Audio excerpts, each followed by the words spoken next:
کوشش کریں کہ اختلافی مسائل سے بچیں اور اس میں جھگڑے نہیں اور اس کو بہت ایشو نہیں بنائیں. خاص طور پر ہمارے ہاں جس موضوع پہ بہت رمضان میں جھگڑا ہوتا ہے وہ تراویح کی تعداد ہے. اس میں آپ لوگوں کو ان کی سہولت پہ چھوڑ دیں، ان کا پیچھا نہ کریں کہ وہ اتنی پڑھیں یا اتنی پڑھیں. یہ ایسی چیزیں نہیں ہیں کہ جس پر ہم آپس میں دل برے کریں اور مسلمانوں کی اجتماعیت میں خلل آئے اور ایک دوسرے پر حرف اٹھائیں، کیونکہ یہ تقویٰ کے خلاف ہے. کیوں کہا گیا کہ جو کوئی روزے میں ہو تو اسے کیا کرنا چاہیے؟ اسے شور شرابے اور لڑائی جھگڑے سے پرہیز کرنا چاہیے. اور اگر کوئی اس سے لڑنے جھگڑنے کو آئے تو فَلْيَقُلْ إِنِّ امْرُؤٌ صَائِمٌ، کہ میں تو روزے سے ہوں، میں تو اس پہ بحث نہیں کر سکتا، میں جھگڑا نہیں کر سکتا، جو تمہارا دل چاہتا ہے وہ تم کر سکتے ہو. بنیادی طور پر جو نبی صلی اللہ علیہ وسلم کی سنت سے جو چیز ثابت ہے کہ رمضان اور غیر رمضان میں آپ جو تھے وہ 8 رکعت پڑھتے تھے، لیکن زیادہ نفلوں کے اوپر کوئی قید نہیں. اگر کوئی 20 پڑھتا ہے یا آپ کسی مسجد میں پڑھتے ہیں اور وہاں 20 میں قرآن پاک کا سپارہ پورا ہو تو سپارے کو پورا کیجئے، اور اس میں 20 پڑھنے میں حرج نہیں ہے، اس کو 20 تک پڑھ جائیے. یعنی یہ ایسی چیزوں میں سے نہیں ہے کہ جو حرام حلال کے دائرے میں آتی ہیں یا نعوذ باللہ کسی بدعت اور اس میں آتی ہیں. اس میں بنیادی طور پر بات یہ ہے، صرف اتنا سا فرق ہے کہ بعض لوگوں کے نزدیک نبی صلی اللہ علیہ وسلم کی سنت 8 ہی تھی، اور اگر کوئی زیادہ پڑھنا چاہے تو اس پر کوئی اعتراض نہیں. تو اس میں یہ ہے کہ اگر آپ کسی ایسی مسجد میں ہیں کہ جہاں پر 8 پڑھ رہے ہیں اور سپارہ وہاں مکمل ہو گیا ہے تو اس میں آپ یہ نہ سمجھے کہ ہم گناہگار ہو رہے ہیں. ان میں کیا ہوتا ہے کہ قیام لمبا ہو جاتا ہے.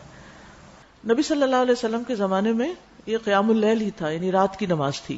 اور تراویح اس لیے کہتے ہیں کہ جب حضرت عمر رضی اللہ عنہ نے اس کی باقاعدہ جماعت کا آغاز کیا تو پھر 4 رکعت کے بعد لوگ تھوڑا سا آرام کرتے تھے. آرام سے مراد یہ کہ تھوڑا سانس لیتے، پھر اس کے بعد 4 اور پھر 4، تو اس لیے اس کا نام تراویح پڑا، یعنی وہ نماز جو تھوڑے تھوڑے وقفوں کے ساتھ ادا کی جاتی ہے. اور یہ نبی صلی اللہ علیہ وسلم کے قول اور فعل دونوں سے ثابت ہے. آپ اپنے صحابہ کو قیام رمضان کی ترغیب دیتے. تراویح جماعت کے ساتھ پڑھنا زیادہ افضل ہے. آپ نے اپنے گھر والوں اور بیویوں کو بھی تراویح کی جماعت میں شریک کیا اور طویل قیام کیا، خصوصاً آخری عشرے میں رات کے قیام کے لیے جگایا. حضرت ابو ذر فرماتے ہیں کہ ہم نے رسول اللہ صلی اللہ علیہ وسلم کے ساتھ روزے رکھے. آپ نے 23ویں رات تک ہمارے ساتھ رات کی نماز نہیں پڑھی، پھر 23ویں رات کو ہمیں لے کر کھڑے ہوئے، یہاں تک کہ 1/3 رات گزر گئی، 1/3، اتنا لمبا قیام کیا. پھر 24ویں رات کو نماز نہیں پڑھائی، لیکن 25ویں رات کو آدھی رات تک نماز تراویح پڑھے، پہلے سے بھی زیادہ لمبا.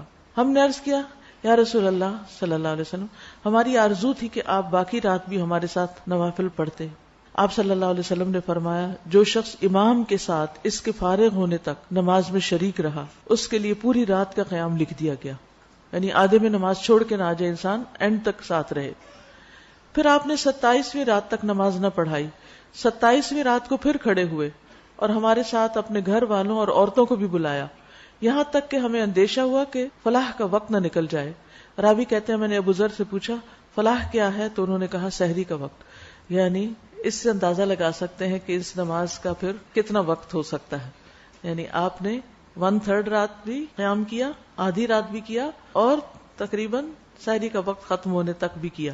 اسی لیے آپ دیکھیں کہ 27ویں رات کو عموماً بعض اوقات لوگ ساری رات قیام کرتے ہیں. اب یہ جو آپ صلی اللہ علیہ وسلم کا طرز عمل ہے، اس سے ہمیں پتہ چلتا ہے کہ یہ نماز پڑھی جانی چاہیے. یہ نماز جماعت سے کرنے میں بھی کوئی حرج نہیں، اور اس نماز میں عورتوں کی شرکت پر بھی کوئی پابندی نہیں، وہ بھی شریک ہو سکتے ہیں. آپ صلی اللہ علیہ وسلم نے ہر روز کیوں نہیں پڑھائی؟ اس ڈر سے کہ کہیں امت پر فرض نہ ہو جائے. تراویح سے پہلے ان آیات کا ترجمہ پڑھ کر جائیں جو امام پڑھنے جا رہا ہو، یعنی جو سپارہ ہو اگلے دن کا اس کو ذرا ایک دفعہ دیکھ لیں کہ کیا آج پڑھا جائے گا، تاکہ خشوع و خضوع قائم رہے. نمازوں میں صرف نوافل کی تعداد پر نہیں بلکہ دل کی کیفیت اور خشوع پر بھی خاص توجہ دیں. یعنی صرف نمبر آف رکعت کے اوپر نہیں جائیں بلکہ یہ بھی دیکھیں کہ ان کی کوالٹی کیا ہے. کیونکہ نبی صلی اللہ علیہ وسلم رمضان اور رمضان کے علاوہ 8 رکعت پڑھتے تھے. حضرت عائشہ کہتی ہیں تم نہیں جانتے کہ ان کا طول اور ان کا حسن کیا تھا. یعنی وہ رکعتیں کتنی خوبصورت اور کتنی لمبی ہوتی تھی. تو بعض اوقات ایک میراتھن ریس لگی ہوئی ہوتی ہے، بس کھڑے ہوئے بیٹھے بیٹھے 20 پوری کے ختم کیا. تو اصل چیز یہ ہے کہ آپ کتنی توجہ سے اللہ کی طرف متوجہ ہیں.